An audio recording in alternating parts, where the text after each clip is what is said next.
सबैजनालाई स्वागत छ फेरि पनि नेपाल अनलाइन स्कुलमा। र आज हामी फेरि आएका छौँ कक्षा 8 को पाठ 22 मा, जुन अन्तिम पाठ हो र यसको हामी वाचन कार्यक्रममा छौँ र हामी सुरु गरौँ है त। स्वाभिमान। अब नेपालसँग युद्ध गर्ने बेला आयो। यति सानो देशले हाम्रो साम्राज्यमाथि धावा बोल्ने के सोचेको छन् यिनले? सूर्य अस्ताउने साम्राज्यसँग एउटा भुसुनाले फुर्ती लाउन मिल्छ?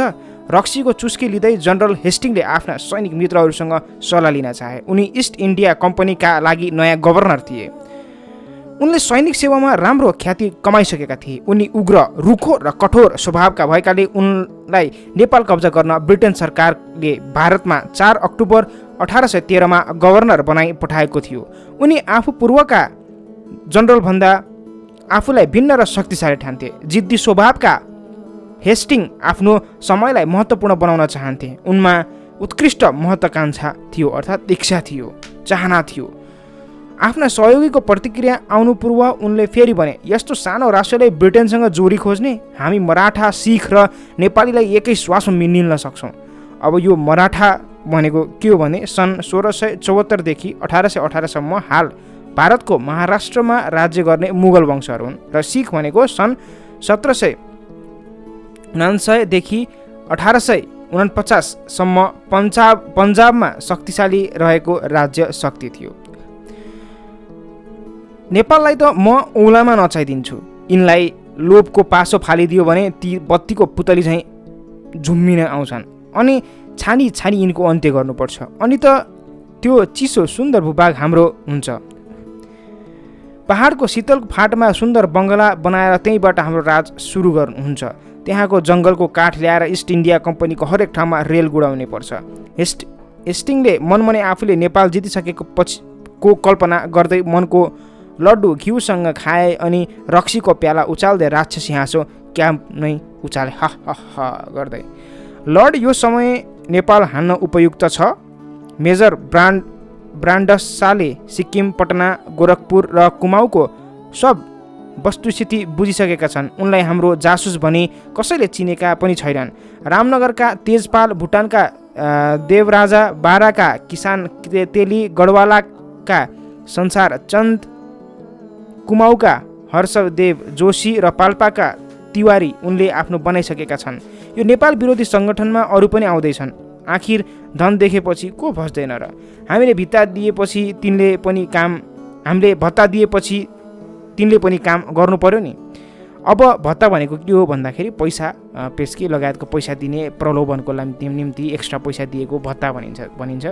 र खुब राष्ट्रवादी भन्छन्, तर हाम्रो पैसा लिएर आफ्नै देशको गृह खोल्छन् बिचराहरू भन्। अब यसमा चाहिँ गुह्य भनेको चाहिँ के भन्दाखेरि गोप्य, होइन? गुह्य भनेको के हो? गोप्य, होइन? गोप्य कुराहरू खोल्छन् आफ्नो देशको। उनीहरू यस्तालाई नि के राष्ट्रवादी भन्ने है भनेर चाहिँ खिसी उडाइरहेका छन्। एक सैनिकले आफ्ना कुरा खोल्यो। जासुस ब्राडसाको कुरा गर्ने उन पनि रक्सीले मातिसकेको थियो। अब लर्ड हेस्टिङले फेरि भने, हामीले हाम्रो साम्राज्य विस्तार गर्नु छ। त्यसैले साम, दाम, दण्ड, वेदको प्रयोग गर्नुपर्छ। अब साम भनेको के हो भन्दाखेरि मिठो बोलेर, दाम भनेको पैसा, दण्ड भनेको सजाय, वेद भनेको भिन्नता, वेद त्यहाँ चाहिँ निकालेर तपाईँको चाहिँ गर्न सकिन्छ। साम भनेको मिठो बोलेर लगायत कुराहरू गरेर प्रयोग गरेर नेपाललाई आफ्नो बनाउनुपर्छ भन्ने कुरा उनीहरूको इच्छा थियो। नेपाल हुँदै तिब्बतसम्म व्यापार गर्न पाए हामी बिस्तारै चीन र मङ्गोलिया पुग्न सक्छौँ। नेपालीहरू वचन र कर्मका पक्का छन्। किनलक, जेम्स लोगन, कर्क प्याट्रिक, नक्स हियर्से र ब्रान्डसाले समेत नेपाललाई फसाउन सकेका छैनन्। नेपाल दरबार हाम्रो विरोधी छ। युद्ध बाहेक अरू उपायले यिनलाई जित्न सकिएला जस्तो छैन। नेपोलियन पेनिनसुलर युद्धमा नाम हो, नेपोलियन पेनिनसुलर युद्धमा फसेपछि हामीलाई फ्रान्सको डर पनि छैन। हाम्रो सेना फुर्सद छ, मौका आउँछ पर्खदैन। त्यसैले यही सुन्दर मौकामा हामीले हाम्रो रगत दिएर इङ्ल्यान्डको सान बढाउनुपर्छ। यतिखेर पश्चिमतिरका रजौटा पनि नेपाल विरोधी बनेका छन्। अब रजौटा भनेको के भन्दाखेरि तपाईँको सानोतिनो क्षेत्रमा राज्य सञ्चालन गर्ने राजाहरू, होइन? सानसाना राजाहरू पनि नेपाल विरोधी बनेका छन्। यही बेला युद्ध छेड्न नसके नेपाल हामी र हाम्रो राजधानी खतरा बन्नेछ। सके नेपाल लिनुपर्छ, नसके पनि यसलाई पहाडमा सीमित राख्नुपर्छ। यसैले साथीहरू, हामीले त्यो चिसो र धनी मुलुक हाम्रो पार्नै पर्छ। सबै अङ्ग्रेजहरूले होमा हो जनाए। रक्सीको अन्तिम चुस्की लिएर उनीहरूले सुत्ने तरखर गरे। यता नेपालको प्रबल हामी हिमाली राष्ट्र निर्माण गर्न चाहन्थ्यो। पृथ्वीनारायण शाहको एकीकरण र राज्य विस्तारको नीति उनका उत्तराधिकारीले निरन्तरता दिएकै थिए।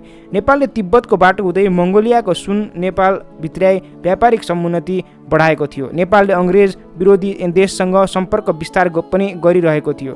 पराजित रजौटालाई दबाउन नेपालले फ्रान्सबाट विशेषज्ञ ल्याई आफ्ना सेनालाई तालिम दिएको थियो। तर नेपालको युद्ध तयारी र सैनिक सफलताको यस स्थितिको सूचना आफ्ना जासुस मार्फत अङ्ग्रेजले लिइरहेको थियो। उनीहरू नेपाललाई युद्ध बाहेकका अन्य तरिकाले आफ्नो पार्न सकिँदैन भन्नेमा विश्वस्त भइसकेका थिए। भित्रभित्रै उनीहरू कुटनीति रच्दै थिए, कुटनीतिहरूको प्लानहरू बनाउँदै थिए होइन, योजनाहरू। उनीहरू सिमानामा विवाद सिर्जना गरेर नेपाल विरुद्ध युद्ध छेड्न चाहन्थे। अङ्ग्रेजको कुटनीति राम्रोसँग बुझेका भीमसेन थापा अङ्ग्रेज विरोधी थिए। उनी मराठा, सिख, ग्यालियर, तिब्बत र चीनसँग सहयोग लिएर अङ्ग्रेजलाई एसियाबाटै धपाउन चाहन्थे। उनी हतियारमा कमजोर भए पनि आत्मबल र बाहुबलले युद्ध जितिन्छ भन्ने ठान्थे। बाहुबल भनेको के भन्दाखेरि पाखुरा चलाउने शक्ति, शारीरिक शक्ति, पराक्रम। अङ्ग्रेजको तयारी पक्षमा भने नेपाल पूर्व सूचित थिएन। अङ्ग्रेजहरूले युद्धको तयारी पनि गरिरहेका थिए। हेस्टिङकै योजनाअनुसार अङ्ग्रेजले आफ्नो युद्ध नीतिको प्रारम्भिक प्रयास स्वरूप रौतहटका 22 गाउँ र शिवराज र बुटोलमा सीमा खिचलो निकाल्यो। उसले ती भूभाग आफ्नो भएको दाबी गर्दै 25 दिनभित्र खाली गर्न 11 मार्च 1814 नेपाललाई पत्र पठायो। उनले उक्त समयावधिभित्र अर्थात् समयभित्र भूभाग खाली नगरे युद्ध गर्ने चेतावनी पनि दियो। पत्र पाउनसाथ नेपाल दरबारमा सनसनी फैलियो। सनसनी भनेको एकदम हाहाकार फैलियो होइन, सनसनी भनेको चाहिँ छिटो फैलिने होइन, सनसनी एकदम छिटो फैलियो। अब नेपालसँग उक्त भूभाग छाड्नु वा अङ्ग्रेजसँग युद्ध गर्नु बाहेक विकल्प थिएन। राष्ट्रवादीहरू मर्न तयार हुन्छन् तर अर्काको अपमान सहेर शिर झुकाई राष्ट्रघाती काम गर्दैनन्। अङ्ग्रेजको यस पत्रले नेपालीको नसामा रगत उम्लियो। भीमसेन थापा असाध्यै क्रुद्ध भए र रिसले दारा केटे। अब क्रुद्ध भनेको रिसाएको अवस्था होइन। भीमसेन थापा असाध्यै क्रुद्ध भए र रिसको दारा केटे। परिस्थितिको सामना गर्ने उद्देश्यले उनले तत्काल भारदारी सभा बोलाए। अब यो भारदारी भनेको के हो भन्दाखेरि राजा वा शासकलाई शासन सम्बन्धी सल्लाह दिने सभा। अब भारदारी सभा बोलाए। दरबारमा अङ्ग्रेजको पत्र अनुसार भूभाग छाड्ने वा युद्ध गर्ने पक्षमा छलफल सुरु भयो।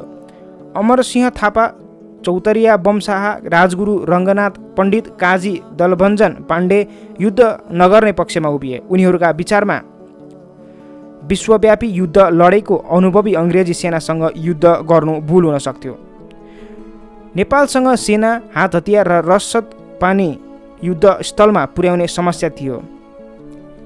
नेपालले भर्खरै सङ्गठित राष्ट्र भएकाले शक्तिशाली ब्रिटेनसँग युद्ध गर्नुभन्दा आन्तरिक सबलतामा ध्यान दिनु बुद्धिमानी ठहर्थ्यो। यसबेला युद्ध गर्नु भनेको स्वतन्त्रतामाथि खेलवाड गर्नु मात्र हुन सक्थ्यो। स्थितिको आकलन गर्दै रङ्गनाथ पण्डितले भने, हामी अङ्ग्रेजहरूसँग युद्ध गर्न सक्दैनौँ, बरु उनीहरूलाई माएको भूभाग दिएर अङ्ग्रेजलाई शान्त पारौँ। आफ्नै टाउकोमा आफैले बन्चरो हान्नु ठिक होइन। रङ्गनाथले यति मात्र के भनेका थिए, भीमसेन थापा राता आँखा पारेर जुरुक्क उठे। म्यानमा राखिएको तरबारभित्र बाहिर गर्दै उनले भने, के कुरा गर्नुहुन्छ तपाईँहरू? पराईले माग्यो भन्दैमा आफ्नी आमालाई अर्काको हातमा सुम्पने। आज बुटोल माग्नेले भोलि राजधानी माग्छ। म मेरो देशको एक टुक्रा भूभाग ती गौराङ्गलाई कदापि, अब यो गौराङ्ग भनेको चाहिँ गोरो अङ्ग, गौराङ्ग भनेको गोरो अङ्ग भएकोलाई कदापि सुम्पने छैन। युद्ध गर्नुपर्छ। तपाईँहरू मार्न र मर्न तयार हुनुहोस्। सभा सन्नाटा छायो। आखिरमा नेपाल स्वाभिमानका लागि युद्ध नै स्वीकार्यो। फलस्वरूप 1 नोभेम्बर 1814 का दिन नेपाल तर्फबाट अङ्ग्रेज विरोधी युद्ध छेडियो। अब यो कता आधा छोडिएको जस्तो अनुभव हुन्छ र युद्ध त्यसपछि चल्यो र यो एउटा इतिहासको कुनै पानामा लेखिएको कुनै कथा, एउटा घटेको दन्त्य कथा भन्दा पनि यो स्वाभाविक रूपमा भन्दाखेरि घटिसकेको घटना हाम्रो इतिहास भन्न सकिन्छ।